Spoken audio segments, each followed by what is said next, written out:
Welcome to Chillin' 101. We hope this video helps. You will start by confirming prerequisites and making the first connection. Sign into the same Microsoft 365 account in Power BI Desktop. This ensures credentials match. Once done, open Get Data, choose SharePoint folder, and paste the site URL or the direct file path. You do this to let Power BI enumerate files in the library.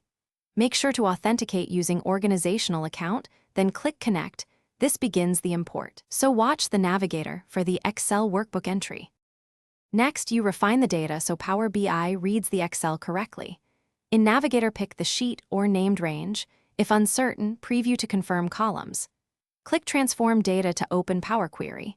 There, promote headers, remove empty rows, change column types, and filter errors. Once the table shape is stable, apply steps, close, and apply. This saves transformations. Power BI then loads a clean model.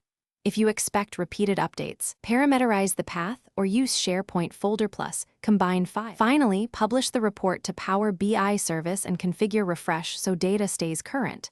You must set credentials in Dataset Settings, choose OAuth 2 or Organizational Account, and if on premises, install a gateway. If refresh fails, first re-authenticate. Expired tokens are the common culprit. Also confirm the SharePoint path hasn't changed and that the file name is identical.